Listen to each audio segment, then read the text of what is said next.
Hello, hello. Hello. What's up? It's Erin. And Nicole. And this is Dude That's Fucked Up, the podcast curse. Let's go, party people. Party people in the house. Yeah, all the party stuff. Yeah, I was listening to Jock Jams the other night, trying to get Jack to dance to Jock Jams. Try saying that 3 times fast. And it ended up just being me and DJ dancing around and Jack just being like, what the fuck? Yeah.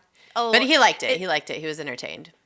I was going to say, is that like the first time where you've been like, is that the first moment you've noticed where he's like, who are these people? You know, like how you're always, He's like embarrassed of us. Mm-hmm. I mean, anytime we sing, he gets pissed. He's just like, he likes music. He likes listening to like people sing, but not me or DJ. He likes professionals. He's like, you're fucking trash. Shut the fuck up. So mean. This is ugly and it hurts. Mm-hmm. And I don't like it. Like he enjoys like beautiful songstress. Like he likes rock and roll. He likes R&B. He likes hip hop. He likes it all. Fucking 16th century choral music. He'll listen to it. Oh my God. I mean, he's just not interested. And even if I say like, just start humming along a little bit, he's just like, bitch. What's happening? Excuse me, who sings this song? Yeah. Oh, let's keep it that way. Like, if he could say that, he would. He would, yeah, 100%.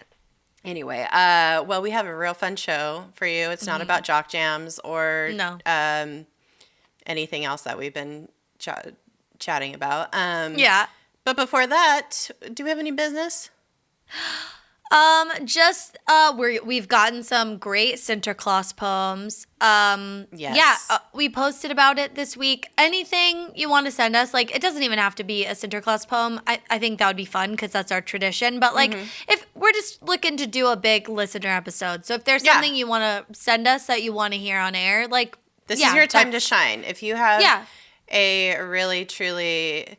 If you want, send us a Sinterklaas poem, great. If you also have a story about diarrhea or something along those lines that you've been dying to get off your chest, but like you can do so anonymously. You can make up a oh my God, a cute fake pseudonym. Yeah. Do whatever you need to do.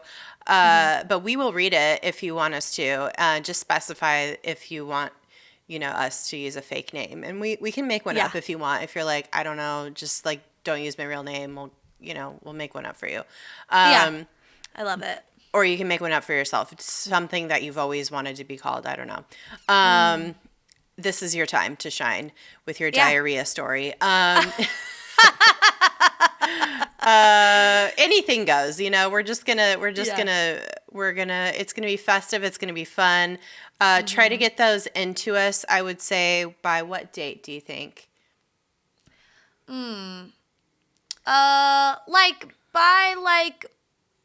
Like December 15th. Yeah.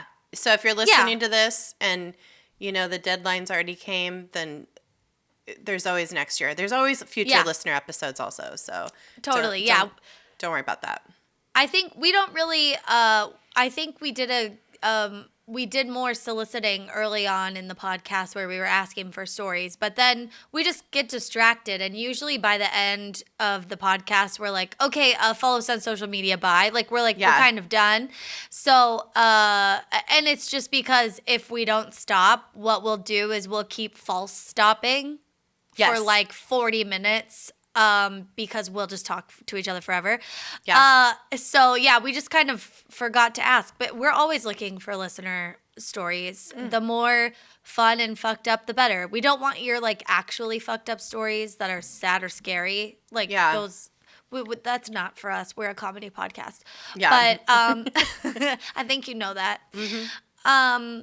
But yeah, anything fun? Oh man, Bargain Bin Abe Lincoln is such like a fan and us favorite. Like it is fun. I'll never forget that as long as I live. That was I mean or the snake one. Yeah, the Outback Snack House. Snack House. Oh my fucking God, dude. I know. What a classic. So stuff like that, shoot it our way. We'd love to see it. Mm-hmm. We'd love to hear it. We'd love to read it. We want to do it. So, yeah. Let's see. Any other biz? No, I think that's it. Cool. Yeah. Anything fucked up for you this week? Oh man, I didn't really have, well, I told you earlier I've had too much kale today. Yeah. And so I had to put on sweatpants because the gas expansion in my middle regions. Yep. They are expanding at a rate that I am not comfortable with, and my pants were going to cause an explosion. Oh. So, but no, that's not my fucked up thing, but it is currently happening. And it's a little hint to our episode too. True. Mm-hmm. And also, I was going to say, if there's any hard cuts in this podcast, that's because I said I have to poop, and we cut, and I'm going to go poop. I'm just letting everyone know. If there's some weird hard cut, it's because I was like, I got to go poop, and then we tried to figure out how to edit it back together, but couldn't. Or you let out a loud toot or something, you know? Or I fully let out a fart. I'll mute my mic before that happens. I'm not stupid.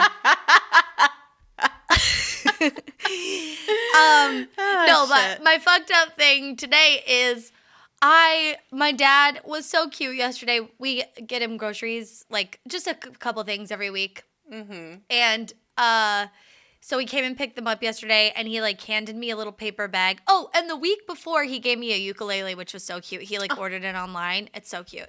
Dad. I know. My dad is just being very precious. But no, this week he like hands us a little paper bag, and it was from the bacon broil. It was 2 pieces of pie. He had gone and he went and got pie, and we had the apple last night, and then today I was like, ooh, we'll have the boysenberry with our coffee in the morning, and that'll be so good. It's delightful. Well, I took like 2 bites, and my whole mouth got itchy, and I was like, I don't know if it was just like, I don't know, like maybe it was very sweet or whatever, but I kind of freaked out immediately, and I took a Benadryl, which immediately calmed me. It hadn't even kicked in yet, but just like the thought that, okay, I won't die if this is an allergic reaction. I like was proud of myself. And then, meanwhile, I don't know if Pete clocked this, but he had like a work meeting happening around the same time. So I was like, man, I just ate something. I think I'm having an allergic reaction. He was like, oh no. And he just slammed the door to like go to his meeting. I'm like, well, I hope I don't die out here. Anyway. You're like, I'll keep you posted if my breathing becomes labored. Yeah. Cool. Bye. I'll let you know if I can't breathe. Wait, I don't know how I'll talk or yell for you. I'll stumble into the room if something really bad happens. Pass out. I'll try and pass out in front of you. Yeah. Yeah. Yeah. So anyway, I took a Benadryl, and that I haven't done that during the day in so long, and it was like it's like almost like taking an edible, where like the waves, like the waves are coming over you of just like, oh, I feel kind of tired, but I'm okay. And then it was like, oh, like another one is just like super hard, and I was just like, oh man. So did you take a nap? Like, no, I was too busy today. So then I just kind of was lazy, and I watched some TV, and I crafted a little bit, and just until my brain was like back online. Yeah, that sucks. Which was nice. But Benadryl is not to be fucked with, you know? Dude. It's not totally. It's such a real thing. Like, I definitely, instead of taking like sleeping pills or anything, like if I'm like flying, I'll take a Benadryl instead. Like, that's not like, you shouldn't just do that. Like, you shouldn't be popping them like candy or anything, but you know. Yeah. But usually it's like a melatonin. But like, if you're like, I definitely need to sleep, Benadryl really will do the job. Yeah, I think there's something in it that gives me, if I take it before I go to bed, like kind of like restless leg syndrome. So yeah, it makes me like antsy for some reason before bed. So I have a hard time with that, but man, wild. It is. Yeah, I think if it makes you tired enough, it makes you tired enough. You know what I mean? Yeah. It's like sometimes it'll just knock you out. But totally. Well, what's your fucked up thing of the week? Okay, I don't know if like I've been in isolation for too long, or if like I don't know if I'm like really hormonal or what, but like I've been watching this show and it is like so fucking horny to me. Like I don't know if it's really horny or not. I need your opinion. Okay, it's the What show? The Queen's Gambit. Oh. It's horny, right? I just finished it last night. I finished it today. Okay, first of all, it's fucking amazing. It's so good. It's so good. It is horny-ish. I don't know that I noticed it so much. Who are you? Like, where's the horny part? Or like, what is making you think it's horny? Like, okay, there's like, I feel really weird about this all of a sudden because it's obviously, okay, if you guys don't know, the Queen's Gambit is about chess. Yeah, and it's about this woman who's just like this, you know, genius at chess, and she's just like working her way up the ranks of champions in the world, and so grandmasters, yeah. She's but I think it's like it's very horny to me because it's like this like very powerful thing that she's doing, and these men are just like completely like disarmed by her, and it's like very subtle. Ooh, and I think. And I am like, I feel a little bit like a weirdo. I don't know what's wrong with me, but like the guy that plays Benny, who also plays the little boy from fucking Love Actually. Love Actually. I'm like, what is happening to my brain? I think my brain is broken because why is this child actor that I am like seeing, you know him as a child, like what is happening? Like why is this horny to me all of a sudden? I something is broken in my brain. Okay, I don't know. No, not at all, not at all. First of all, they're all adults. I know, the but show, and it's fine. I can't. It's like very hard to like reconcile these things in my brain, and it's. I know. I'm very confused. I know. Well, and there is like they have sex at one point. Spoiler alert, I guess. Yeah, but they don't ever show any sex. No, like, they don't show sex. it. No, they don't show it. But I mean, like he's a sexual being. Also, he's giving BDE the whole time. That's maybe where it's also weird because it's like, oh, he was cute little Sam in so upsetting, in Love Actually, and then in this show, okay, but can I tell you what's been killing me about this show? What? Fucking. I hate him in this show and his character and his fucking wardrobe. I'm like, who's this guy in the fucking leather trench coat? And then Pete started calling him Leather Daddy, Leather Benny. No. Oh. Pete started calling him Crocodile Chess D.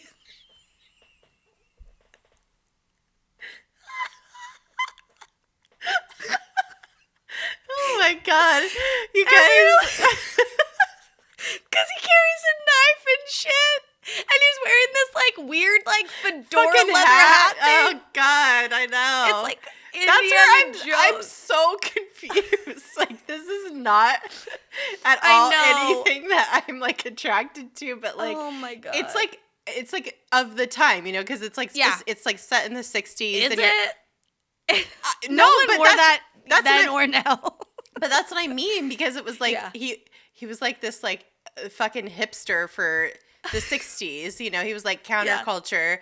So he's just like, I don't know, man. I feel so weird. I don't know what's happening. God. That is so funny. Oh my God. It was extremely disarming. And I'm just like, she and herself is just like so beautiful. And like that alone, it's just like, but her, like the way she's like stares and she's like very alluring, and she completely fucks up all these men who think they're about to like crush this little girl in chess, and she just completely demolishes all these men, and that it's like very hot to me. But I don't know. There's so many moments where I'm like, ooh. There's a lot. I don't know. Tell me if I'm wrong. I don't know what's happening. No, you're right. If that's how you feel, then you're right. I know. Those are your feelings. I think I'm a little. I don't know if I'm like It's like the empowerment of it. I think because I think it is like maybe you're thinking it's horny because the power dynamic is so strongly shifted into her control, and that's what's like so fun and thrilling to watch, you know? And it's very satisfying too. So. It's very satisfying. I was telling Pete this other night, the fashion in that movie, the set design, I mean, I'm horny for all that stuff. I'm like, I did winged eyeliner today. I'm like, I have to start adopting these things that I like so much. Like, why can't I have this? I can. I'm going to have it. Okay, the thing that I loved so much was the Mexico City. Okay, this is like so. Same. That hotel. The hotel. Oh my God. Oh my God. I know. Everything about that, from like the room to where she's like having the tournament, it's just like on a floor, stained glass windows, like the Aztec design. Oh my God, you guys, watch this show. Watch this show. It's fantastic and horny and gorgeous. So yeah, and very satisfying. Like I said, what's weird is 2 people have messaged me in the same week saying I look like the adopted mom. Oh. Which, I forget her first name, but Ariel Heller maybe is her name. She's Emily Heller, who's like a comedy writer. It's her sister. And she's like a director and stuff, and she's very cool. And I was like, I need to look her up. And then we started watching the show, and I was like, she looks like my grandma, my mom's, my dad's mom. So I was like, oh, yeah, that makes sense. I think right here, like right here, and not my nose and mouth. Like our coloring's the same, but my nose and mouth are very different. But our eyes, for sure. That is so interesting. Oh my God. Yeah, that was weird. And I saw it and I was like, whoa, I do look like that, kind of. Like, that's wild. Very trippy. Yeah, but such a fun show. Great period piece. Great miniseries. Satisfying ending. Everything about it is so good. All the journeys she's taking throughout, like with herself, with her like struggle as a woman, with her struggle as like like an orphan, like all this stuff. It's so good. Her addictions, her sexuality. It's very, very cool. I enjoyed it thoroughly. Wow. I could talk about it for the next hour, but we won't. But we won't. We have a actual episode to talk about that's not about chess. And horny chess, that is. Okay, yeah. So we have an actual episode that we're talking about. It's, you guys, Thanksgiving is here. Oh, yeah. One of my favorite holidays ever. Yeah. Mostly because there's really no agenda except you just like, you have an excuse to sit around and eat like awesome comfort food. Yeah. And you could like, honestly, since probably a lot of people are going to be, on their own or just like not with the full extended family or even like close family, you can just make it whatever you want this year. You can order fucking Taco Bell. Like, do whatever the fuck you want, make it your own thing. Like DJ and I started doing this thing where we make fancy cocktails. Like we hollow out a pineapple and we just like make a cocktail in it. Like every year we've done that for like the past 5 years. So that's like our little dumb Thanksgiving tradition that we do. Cute. But yeah, we just, make it your own this year. So yeah, and you get to watch TV all day and just, whether it's football or movies, holiday movies, whatever you want. It's heaven, truly. Or this thing that we're going to talk about. So one of the main American traditions that's associated with Thanksgiving, aside from the whitewashing of history to make it reflect a hunky-dory version of what actually happened. Spoiler alert, the pilgrims / colonizers living in the area that is modern-day Groton, Connecticut, murdered over 700 men, women, and children of the Pequot tribe.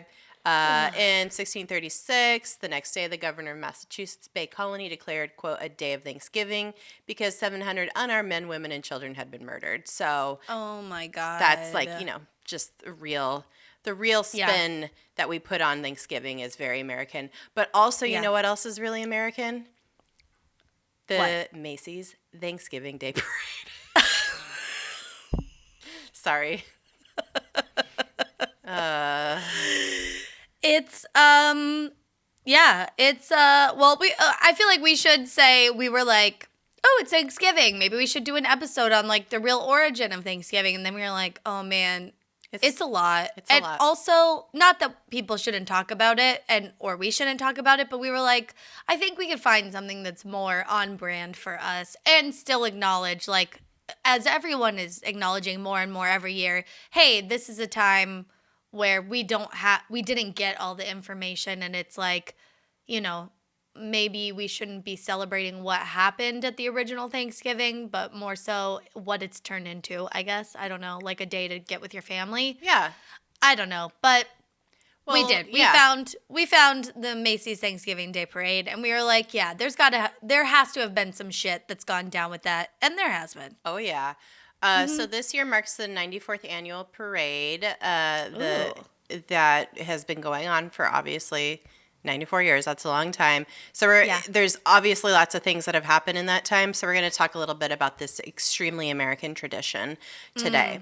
So kind of a little bit of background about how this started and why. So the annual Macy's Thanksgiving Day Parade is held in New York City. It's now the world's largest parade, and it's put on by the department store chain of Macy's that we all know and love. Mm-hmm. Yeah, as we were halfway through these notes, I was like, oh, this is going to be a whole big ad for Macy's. You know, it's not. They've been around for so long. It's like they're so, you know, it's like Heinz ketchup or something like Kleenex. Like it's like, I don't know. Yeah. Also, like, there aren't that many surviving department stores anymore. That's honestly. true. So Nordy's hang in there, man. What? Who? Nordy's, Nordstrom. Oh, Nordy's. Yeah. Oh my God. Yeah, but Macy's is still hanging in there, and they still do this parade, and it's iconic, truly. I was worried they weren't going to do it this year, but they are. A lot of people have been worried about that. Well, I saved the kind of details for that at the end. Great. Of the episode. So if you guys are worried about it, we'll tell you what's going to happen for this year's pandemic parade. Pandemic extravaganza. Yeah. But yeah, the parade actually started in 1924, and it started as a Christmas parade, not a Thanksgiving parade. But it was always meant to kick off the holiday season. And the idea at first was to reveal window displays. Like, I guess that was a big deal. It's like, you know how anthropology has made an art form out of window displays? No, but I believe you. I think of Bloomingdale's. Yeah, same thing. Same thing. Yeah. Or like on Main Street at Disneyland, how they have all the fun window displays that are like, they're all like kind of come to life stills from movies. Yeah, totally. Exactly. I love window displays. It's truly a capitalist art form, if you will. Come see this cool thing and then spend your money in here. Look at all the shit you could buy and look how pretty it is. Yeah. Look this is not how it will look in your house. It'll be this is all one note here, and it's all like fashioned together. Your house, it will sit on a dusty bookshelf. Yeah. Next to pictures of dead people. Yeah. But you should buy it. This outfit hangs on the mannequin perfectly, but on you, it will not look like that. Okay, but just look at it now, but on you, no. Okay? Yeah. Doesn't this hat look cute on this petite mannequin's head? Oh. All right, we'll bring your big noggin in here. It's going to look weird. Or you have a very small head. It's going to overwhelm all of your features. This hat's going to absolutely eat your whole face. You will look like an idiot. Come buy it. 15% off today only. Yeah, great. Oh my God. So yeah, this is what it was originally for people to kind of like make their way down the streets of New York to see the window displays at Macy's. Cute. Very cute. And at the time, I don't know that it still is. At the time, like in that era, it was tied for the second oldest Thanksgiving parade in the United States. It was tied with the Thanksgiving parade in Detroit, and I guess in Philly, that the number one parade was happening there in Philadelphia. Yeah, the oldest parade and the original Thanksgiving Day parade was in Philly, and it was the Gimbels parade, which was a department store that has not existed since I think maybe the early 2000s. Did I say the biggest? I meant the oldest. Sorry. Oh, no, I think you said the oldest. Okay. Yeah. But Gimbels doesn't exist anymore, so it's not the Gimbels parade anymore. It has since been renamed something that just rolls off the tongue. It's now the 6 ABC Dunkin' Donuts parade. I'm assuming ABC is Channel 6 in Philadelphia. I kept seeing that typed out because I was like, oh, is that like a weird typo? And then I would find it on other sources and I was like, oh no, it's the 6 ABC Dunkin' Donuts parade. I thought it was just Dunkin' now. Oh. Yeah. It's the fucking Donkeys parade, guys. Yeah. Yeah. So yeah, cool. It's still happening. It's a Donkeys parade though. But the Macy's Thanksgiving Day parade is 3 hours long. It's held in Manhattan, and it ends right outside Macy's Herald Square, and it takes place from 9 a.m. to 12 p.m. Eastern Standard Time on Thanksgiving Day. And it has been televised nationally on NBC since 1953. Not ABC, donkey, okay? Okay. This is reminding me, I think I'm going to like get up early and watch it because what else do I have going on? I am very interested. Yeah. It looks like it's going to be a good lineup. Yeah. So, yeah, I don't know what they were doing with the broadcast back in the early days. But I think it was you were either there or you weren't. Or you just didn't see it. Or like people didn't have TVs yet or whatever. Yeah. Yeah, I think so. Before it became televised, it was first on the radio, which it's like, I can't imagine a more boring. And here comes another balloon down the street. It's gorgeous. Gorgeous balloon. Just like, and here's a band. You're not, okay, hang on 1 second. And then you just hear drums again. It's like you can't differentiate anything from anything. It's like, I don't know. It must have been so dumb. But it was first broadcast on the radio in the 1930s, in 1932 for a couple of years until it moved to TV in 1946. That was the first year it was televised on local stations in New York. And then it was featured in 1947 on Miracle on 34th Street. And then it got like very popular. That's why they expanded it nationally. Because after that, CBS had the rights for the first few years starting in 1948. But then obviously NBC took it over in 1953 and has had the rights to broadcast it ever since. Good for them. Very cool. Yeah, good for them. Yeah. But yeah, Miracle on 34th Street. Oh, I love that movie. Oh, and the start of the movie is so good because it's just her up in the little apartment just waiting for her mom and stuff. It's so cute. I know. It's a perfect holiday movie. Yeah. Yeah, and if you work for Macy's, you have the option of marching in the parade. You have that's one of the perks of working at Macy's. And if you work in any Macy's? I don't know. Oh. I would... Definitely New York. Definitely New York, yeah. And so this parade started obviously like we said, in the 20s. But before that, there was a bigger parade that was happening, Ragamuffin Day. No. Which was... That's not real. Yeah, this was a real thing. It was like a kind of like a proto Halloween. It was a Thanksgiving Day activity from 1870 to the 1920s, and it has since become this obscure thing because Macy's bumped it. They bumped Ragamuffin Day. Oh shit.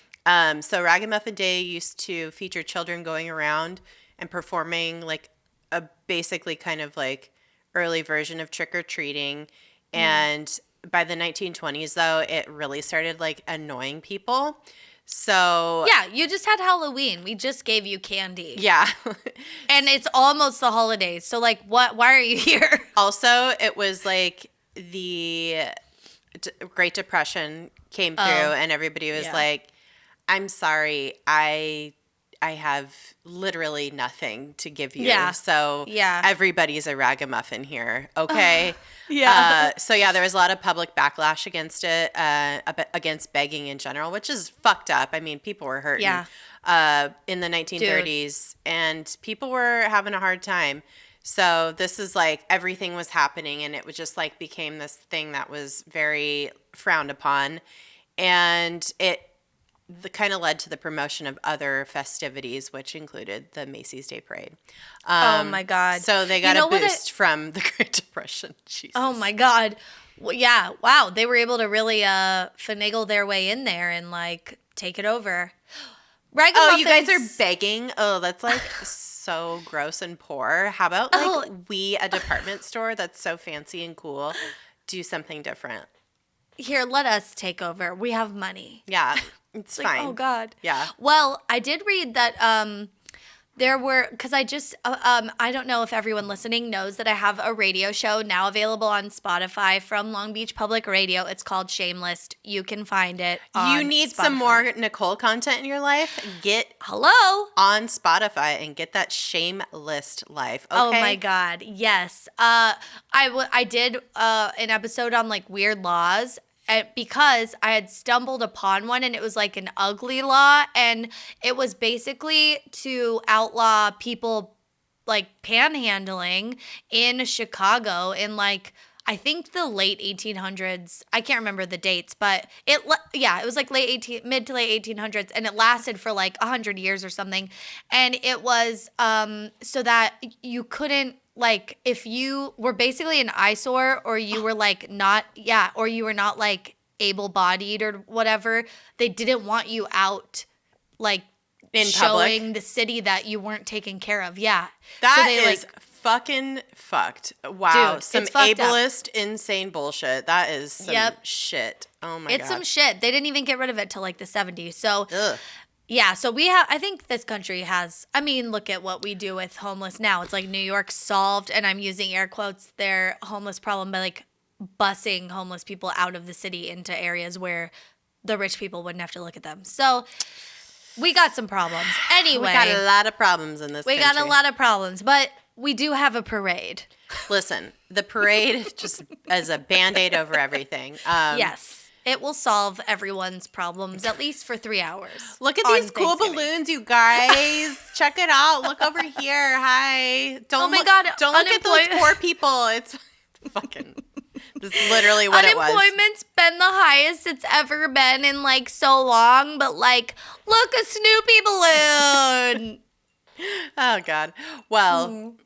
The first 3 years after the first annual parade, balloons made their debut. Oh, speaking of balloons, let's get into it. That is the iconic, visual that we have for the Macy's Thanksgiving Day Parade. Huge balloons going down like fucking Broadway, and it's so cool. What are your thoughts on real quick? Hot take: balloons in the Macy's Thanksgiving Day Parade, or the Rose Parade? Oh, Rose Parade, 100%. Yeah, way more impressive. Oh my God. Yeah. Okay, just craftsmanship. Innovation. Art. Representation, art, and volunteer work that you get to like the community participates in it. Okay, we're in. Yep, we love it. Yeah. Okay. So according to the New York Times of this day, the parade included the first balloons included a human behemoth 21 feet tall that had to crawl under the elevated structure at 66 and Broadway, a dinosaur 60 feet long attended by a bodyguard of prehistoric cavemen. Oh, like a whole little caveman army that were like holding it. That's cute. That's very cute. Yeah. And a 25-foot Datsun that swayed along in the company of gigantic turkeys and chickens and ducks of heroic size.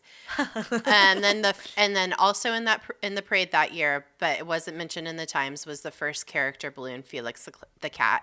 And as we know now, we have balloons of all sorts. We got SpongeBob, we got Sonic, we got Barney, we got fucking Spider-Man. Bart Simpson, Spider-Man, all of them. Who do you want? We got it. Yeah. So yeah, when they first started doing these big balloons, this is like the craziest thing I read about this, okay? When they first started doing these huge ass balloons, there was no real plan to deflate them. Like they didn't I don't know. The planning was not there. They like filled them up with air and they're like, "Okay, I guess that's it." They're never coming down. Yeah, because I guess because they don't have, you know how like a pool toy has that like butthole plug? Mm-hmm. Like you can't put that onto a giant Garfield, you know what I mean? Because kids will be like, "What's that?" And then the parents have to be like, "That's its butthole." And then it's like this whole conversation you don't want to have on Thanksgiving. That's right. So they just like sew in the air? I feel like they like sealed it up or something. Yeah, and then they just like let it go. So yeah. So they just what they did was they released them into the air after the parade. No. Yeah, and this is like in the late 1920s. Yeah. So they released them. They would go up in the air, and then they would eventually just pop because of the pressure or whatever. Yeah. But then the flaps, they have to land somewhere. They do. So oh my God. All that changed with the 1928 parade, though. That year, Macy's released 5 huge figurines. Like at the end of the parade, they released an elephant, a 60-foot tiger, a plumed bird, which was and then I don't know, an early bird, like a peacock. Yeah, like a peacock. Maybe. Yeah, and then an early bird trailing worms, and a 25-foot. I love this one. A 25-foot high ghost into the sky. It's like, you know that huge skeleton that everybody was losing their shit over that you could get from Home Depot. No. Oh, it was like a meme, like all spooky season. But anyway, that's what this reminds me of. So they released all these balloons into the sky. And then according to the New York Times, the figures are expected to rise 2,000 to 3,000 feet and are timed by a slow leak to stay aloft for a week to 10 days. By then, it is expected they will have alighted in various parts of the country. So this was the idea. They were going to let these balloons go, and the plan was, or like in their minds, they were like, yeah, they're going to go all over the place. They're going to take off.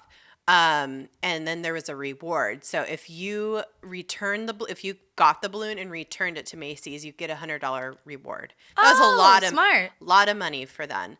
Yeah. And so for the next few years, there would be quote unquote balloon races where people where they're like tracking it to like see where it falls. Yeah, and so people would like run all over and like try to catch these balloons wherever they fell. It's like Rat Race. Yeah, kind of, yeah. Or like the Great Race or whatever. Yeah. What's the Amazing Race? Amazing Race, yeah. I don't know. But the parade held its last balloon race in 1932 after 2 incidents involving airplanes. Oh, no. Okay, this is fucking wild. Okay, the first one is like, okay, that's normal. So in 1931, an aviator by the name of Colonel Clarence Duncan Chamberlain, cool-ass name. Yeah. He snagged a balloon in midair. That's a family name. Obviously. Chamberlain. Oh my God. He snagged it in midair in his plane and took it back to his home and received $25 as a reward. I guess because he cheated because he had a plane. I don't know. That's rude. What happened Semantics. What happened to the $100, Macy's? Yeah, what the fuck? And then in 1932, so this is the final year that they had this like balloon race thing where they were releasing it into the air and letting people catch them. So this is fucking insane. Buckle up. 1932, a 22-year-old woman flying a plane over Queens spotted the 60-foot Tomcat balloon floating nearby. She flew into it, hoping to send it back to Earth. Girl, what? No. What? That's not what we do. She, like, ran into it? She, like, drove a plane into the balloon? Yes. I don't know what the fuck her plan was, but the New York Times reported her saying, so this is true, this happened, quote, "I think I'll have a piece of the neck," to her flight instructor as she made the risky maneuver. And the flight instructor... Oh my God, she wasn't even like a licensed pilot on her own. She was just like taking fucking driving lessons. This bitch is just like... Fucking learner's permit up in the sky. She's like, "Do you mind if we pull over for a frappuccino?" She fucking was like, "Hold on, I'm going to get this balloon real quick. It's fine, it's fine." She's like, "Hang on, I think I see my friend, Clarence Duncan Chamberlain." Hi. She's like, "Hold on, I'm just going to like fly into it and get it real quick." And the flight instructor's like, no, don't do that. Don't do that. No. And she's like, no, it's fine. She was a fucking flight, like not even a fully licensed flight, like anything. And she's just a student flying this plane. So she snags the wing and nearly brought the entire plane down with it. And at one point, she almost fell out of the fucking plane when the cabin door flew open. Bitch, what? What are you doing? Oh my God. I'm actually pleased and pleasantly surprised that she didn't like crawl out of the plane to like try and grab it or something, which I'm sure she was like, if she was missing just like 2 more brain cells, that would have happened. Do you know what I mean? It's like she was I don't know what she was thinking, but we don't know. Oh my God. Her flight instructor was able to regain control of the aircraft, luckily. And then after that, Macy's was like, "You know what? I think we're going to not do this anymore. Ma'am, you have ruined it for everyone. Thank you so much. Bye-bye." Oh my God. But also people were like tracking the balloons and like ripping them apart. And it was like the whole point was to like return them so they could like patch them up and reuse them. And that was, it was. And also no one was really that worried because there was a bumper sticker on the back that said student flyer on the plane. So it was like people knew what was going on. They're like, this bitch, like looking up from the ground. They're like, this bitch is trying to get this balloon with a plane. Why has she had her left turn blinker on for 4 blocks? She really. For 4 clouds. Oh my God. I don't know what the thought process was, but. Jesus Christ. Anyway, so if you can believe it, there's been on the ground a lot of injuries with these balloons. Isn't that crazy? Could you imagine balloons like being like getting out of control? Yes, this has happened.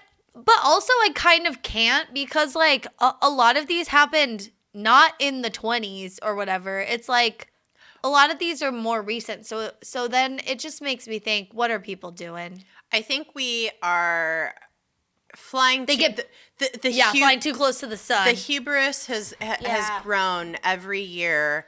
They try to do a bigger and better balloon. Mm-hmm. So I think they like, in the early days of this, the early years, they were like, okay, we have our like standby balloons and they're only supposed to be this big. But then somebody came along and was like, sure, a 25-foot balloon is cool, but what about a 500-foot balloon or whatever the fuck, What about a balloon that's the size of the Empire State Building? It's like, well, but sideways. And you're like, I don't think that'll fit anywhere. Sir, I don't. What is it going to be? A hot dog? Like, what are we talking here? Like, come on. So that won't take corners well. I can guarantee you. Yeah. So I think they just got a little bit bigger or something. Too big for the blocks.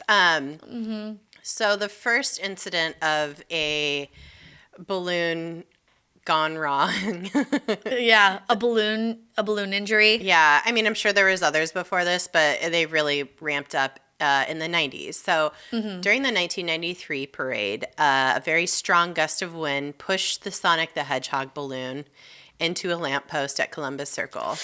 I watched the YouTube video of this. It is wild. Just search Macy's Day Parade balloon injuries or balloon incidents, and you will find some extremely entertaining footage. I mean, oh my God. It's entertaining because nobody got like killed or fucked up like permanently from this shit, but Yeah, so it was all because of a lamppost. Oh my God. It's always a lamppost. It is always a lamppost. Makes sense because it's something pokey and these are balloons. Yeah, and it's right at the right height. That's like how high the balloons are going. Like they're going lamppost height, and they're right there. So Sonic the Hedgehog hit the lamppost and it damaged the balloon. Like it hits it and just like immediately rips it open.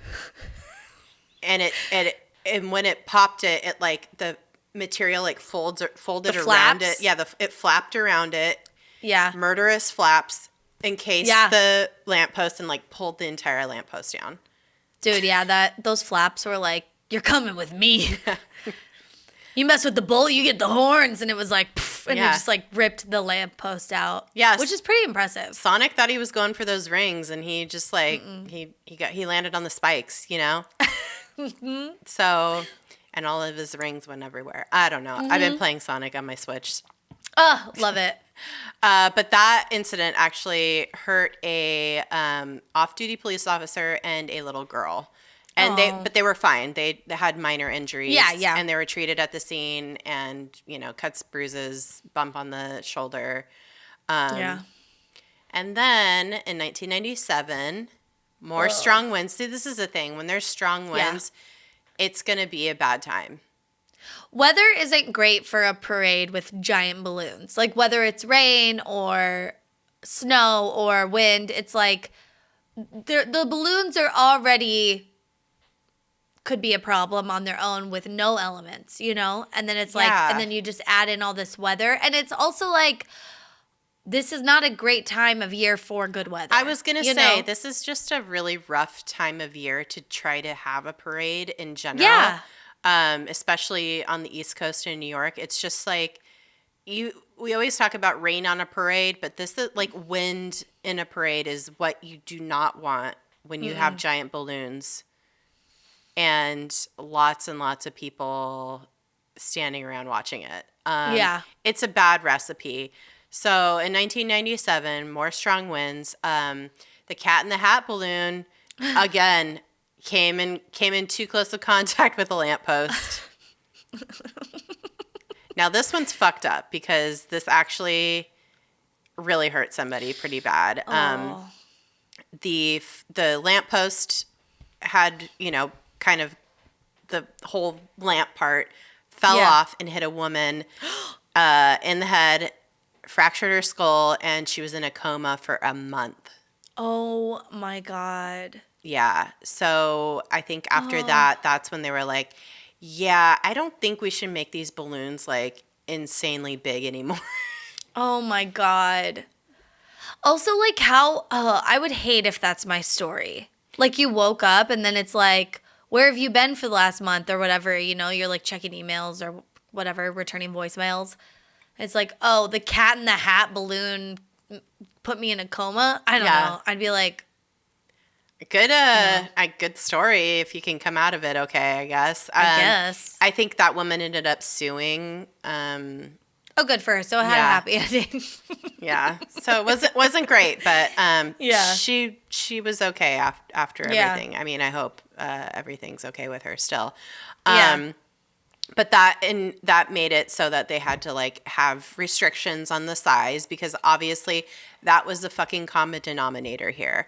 I'm no balloon expert, but neither are you, and we fucking called that shit in the beginning. So,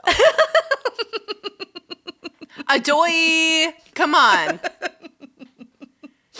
Macy's. Oh my God, Macy's. And then I think the most recent one was in 2005. Since they had the size restriction, there hasn't been as many incidents. But still in 2005, there was another incident. And this is the most recent. And I watched this one on YouTube also. It's wild. And you guessed right. It did involve a lamppost. Obviously. So it's like it was the M&M's balloon. It was like the yellow and the red M&M or something. And they're like in a it was like very meta. It was layers. So the M&M little M&M buddies are in a hot air balloon. Like that was what the balloon was. Yeah. It was, whoa. All right. Yeah. Okay. I love the design of this. It's great. So fun. And it like snagged a lamppost, and the lamp part, you know, like it was one of those archy ones that like arches over. And that part, the like bulb part just like fell off and just like went into a crowd on the corner. It's like terrifying to watch. I was like, oh, fuck. Oh my God. So, yeah. People do not need to be that close to the action. Well, it's the balloons are huge. They're huge, and that's the thing. Any footage you watch of the parade and it starts going sideways, where the balloons start to kind of go out of control because it's windy or whatever, you just hear the crowd like gasping and like going, ah, and you're like, oh my fucking God, that must be terrifying to be in the middle of that and like have this. I wouldn't want to. Because the people that are holding the balloons are trained. They're just people. Well, they're people, but they're also trained to like they have ways of like trying to anchor it and keep it away from lampposts in the crowd. Oh, yeah. So, it's wild to watch this footage. I highly recommend it. Oh my God. Didn't it fall on the people it injured were sisters? I think so. I'm not sure. Yeah.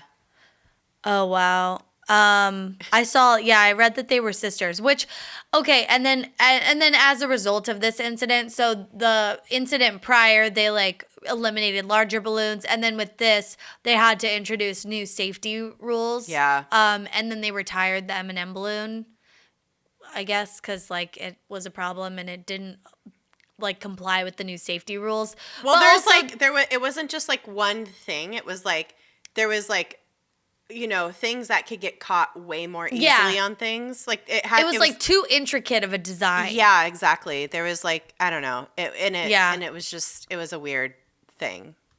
Oh my God. Okay, I found this next thing. You probably saw it as well. It's not an injury, but I just thought it was a very funny, upsetting balloon adjacent incident. Oh my God. I definitely watched this one. Oh my God. Okay, so perhaps the most horrifying scene where surprisingly no one got hurt was in 1997, which that was also when the second incident, the injury we talked about, took place where the woman got into a coma. These winds were huge that year. Oh my God, it's crazy. The most shit was going down. So, and I would say it's 1997, and I would also say it was at the height of Barney the dinosaur's popularity, maybe, or like right at the end of it. Yeah.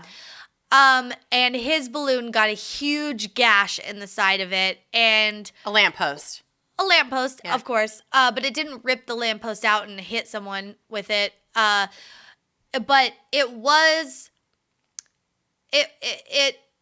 upsetting. Just in general. So this balloon was like multi-chambered. So this Barney balloon hit like on its abdomen basically. And it made a huge gash and all the air went out of it.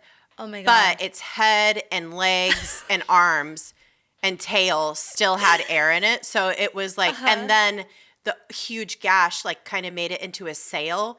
So all the people were trying to hold this balloon still as the wind is still. It's like picking up speed. Oh, it is. They're like, lower the jib. And then it's like. Yeah, it is insane. So. Oh my God. You just see these poor people like trying to keep it under control. And they're just like tiny compared to this like massive 60-foot balloon of a dinosaur. Barney head. Yeah. Yeah. And his like disobedient flaps. Yeah. His flaps are flapping. It was a lot of flapping. The balloon handlers are like lying on the ground, lying on each other, trying to keep this shit under control. Oh my God. But eventually They couldn't. Yeah. So it's wild. You have to watch it. But like, this is the horrifying part. Go on. Yeah. Okay. So yeah, no one can get a hold of it. So that's when all of the NYPD officers nearby in the parade route grab their knives out of their like weaponry. I don't know, whatever is on them. They all grab their like little pocket knife or whatever little knife they have in their like crocodile chesty. I don't know. I'm sorry. And then I called him Chestiana Jones, which wasn't as good, but I liked it. We were laughing so hard. Yeah, they all like grab their little like knives and they all run over to the Barney. There's like 20 police. And there's kids everywhere, obviously. There's kids everywhere and families, and they just start stabbing the balloon to death. They're all trying to stab the Barney balloon so that it completely deflates so that it doesn't like, fucking injure someone, which I think was the right thing to do, totally. But it was so violent that everybody in the crowd is like, oh, everyone's like screaming. Yeah, you can hear people just screaming as these so they're the balloon handlers like finally get it low enough, and then you just see the NYPD officers come out of the crowd and like fucking 300 on this fucking purple Barney balloon, and like and you can see and you can hear like everybody just scream. It's wild. Watch that shit on YouTube immediately. It's so great. All the kids are like, "Mommy!" And they're like trying to cover their kids' eyes. I'm definitely putting a GIF of it on our Instagram. Oh, yes. Oh, my God. Do it. That's so good. Yeah. Oh, my God. Well, those are some of the balloon-related ones. I did want to just touch quickly. So the thing that is like the other half of, I would say, when you're watching the parade at home, it's like you see a balloon, a marching band, and then you'll see a performance, which is usually by like, they're big performances. Oh, yeah. They're usually by like big stars like Mariah Carey and then like Miley Cyrus and then a Broadway show or whatever. Mm-hmm. And there's always Santa and stuff. And so there's like a performance element of it. And in 2019, Twitter went off on the performances from the parade, which usually take place right in front of Macy's, I think, like where the anchors are set up, and it's like where all the acts stop and then they do their little thing, which they've been doing on the parade, but it's like, that's the televised appearance. Yeah. And then, like I was saying, they have Broadway shows, Rockettes, pop stars, divas, TV personalities. There's usually like a ton of big names. Dolly Parton is slated to perform this year in that setting. So fun. Oh my God. Yes. She's saving the world and performing. Like funding COVID vaccines, like a fucking actual living saint that we have in our midst, that we breathe the same air as. I'm sorry. I love Dolly Parton so much. So. Doing the most. She's incredible. The more you learn about her, the more incredible she gets. She's one of those people. I feel like it's usually the opposite, where the more you learn about a celebrity, the more you're suck. Like, they suck. Yeah. No, Dolly Parton is truly incredible. Opposite. She has an entire program where she sends people who, like, if everybody in this country who has a baby, you register for Dolly's like book program basically, and you get a book every month in the mail for your newborn child for an entire year. Yeah. What? Yeah. Oh my God, that's so cool. I totally did it with Jack. Like I got, and I just like, and it's like all classics, like, just all the classics, all the hits. Like, oh my God, that's so cool. Fucking legend. Sorry. She's the best. Yeah, no, she's great. Well, okay, so according to Twitter in 2019, they went off. They were basically, everybody was complaining that the lip syncing that was happening during these performances was horrendous, and it was. But it was like, was the sound off or something? Like, I'm not sure. I think, it's like a multitude of things. So it's like the first part is that the reason everyone has to lip sync is that the floats aren't built strong enough to hold all the sound equipment that they would need to like actually have a live performance that's transmitting that's like good enough quality for national TV and all that stuff. So they have to lip sync. I saw John Legend make a Twitter thread about this whole thing. Yeah. So and everybody kind of like knows, okay, it's everybody's lip syncing, and they're still dancing and movement, and it's like a fun time. But I think there have been problems where like the audio's delayed, so like they're not hearing it when we're seeing it, and it's just really shitty. But also, I think, and this was Twitter's problem last year, is that a lot of the performances are like just not good also for like lip syncing, and it's like, you're a performer, this is your song, you should like be able to perform this and sell it to us in a way that we believe it's happening. And I get it, because it's all like, I don't know. I feel like this is a less is more situation, but for some reason, I feel like when people get to this stopping point on the parade route and they're in front of Macy's and they're in front of TV cameras, they like cheese it up to a degree that's like ABC Family, you know? Mm-hmm. And it's just like, oh God. So, I think, I don't know. I think that's just something that people have been having a hard time with. And I'm very curious to watch this year how everyone does, how Dolly does. She'll slay, obviously. I mean, and I think the approach for me for this would be less is more. Yeah. Like Mariah Carey is always like, she's always lip singing a lot. Yeah. And I feel like she just remember her like, New Year's Eve performance? That was so bad. Oh, that was a stinker. Anyway, yeah. I'm very much looking forward also to seeing what this year has in store for us. A lot of people, like, this is what I was saying at the beginning, a lot of people were really worried that the parade wasn't even going to happen at all. Like, there was a lot of talk about it being canceled this year due to, a raging global pandemic that is completely out of control in our country. That whole thing? Oh, crazy. But according to a article in Better Homes and Garden that I found, I was like reading around, like I went on the Macy's website trying to figure out like what was going to happen, and it was just like, this website is like doing way too much, by the way, like Macy's, get that shit under control.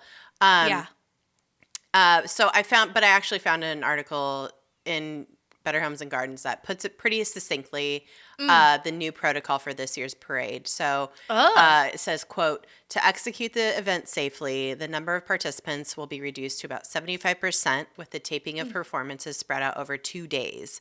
All participants will... okay. All participants will be over the age of 18 and required to practice social distancing and wear face coverings during performances. Included in these pre-tape performances will be a handful of Broadway numbers, which is exciting news because Broadway itself has been shut down for several months. That's awesome. And they won't be putting on shows until next summer at the earliest, I believe.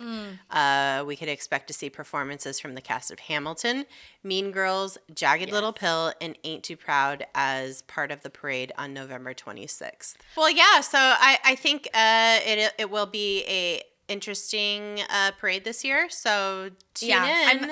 I'm excited. We're not being paid to say this. We're genuinely looking forward. Gonna watch, yeah. Looking forward I'm gonna wake up early. I'm gonna like make some like beautiful coffee. I'm gonna make like a fresh pastry of some sort, and gorgeous. I'm gonna wear my jammies, and I'm just gonna like. I think we'll put up our tree before then, and then it will just like be a moment, you know. That's what we always. That's what we always did. We'd put on the Macy's Thanksgiving Day Parade, and we decorate our tree. When I was a child. I don't do that anymore, but, it's fun. Yeah. I love it.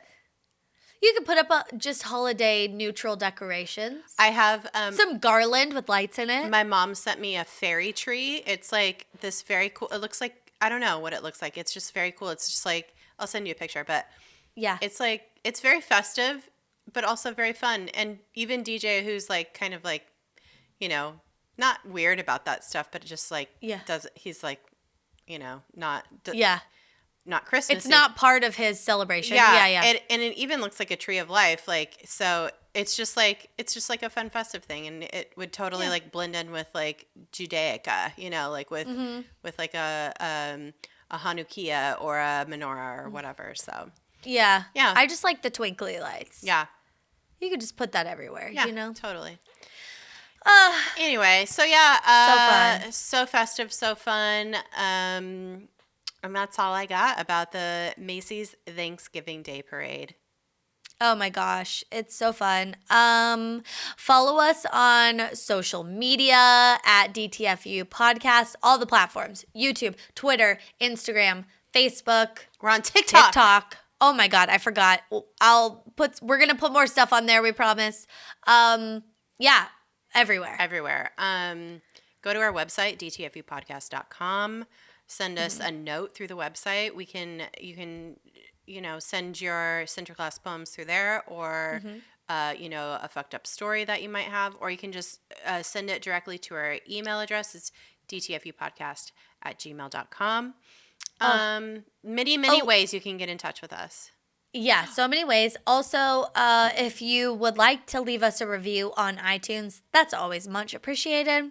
Absolutely. We read them all, not on here, but we personally read them all, and we are delighted in all of them, except the mean ones. Also, we have a phone number you can call, and you can leave us a message or send us a text message. This is how we got our latest Instagram post of illustration of the squonk. Oh my God. Thank you so much to the listener that sent that to us. We still don't know who you are, so holler. Well, we know who they are on TikTok. Yeah. But I don't know them. Do you have their TikTok handy? Let me look. I don't know if they would want us to say it. Oh, I don't know. Why not? It's TikTok. But while you look for that, our phone number is 562-684-7808. That is our phone number. You can leave us a voicemail, or you can shoot us a text message. You can send us an image of a squonk like this dear person did, or you can, don't send us any weird dick pics or anything like that. Ew. Would not like that. No, I would not like that. But yeah, it's very fun. So those are all the ways you can get in touch with us. And I think that's all I got. Yeah. Listen up here.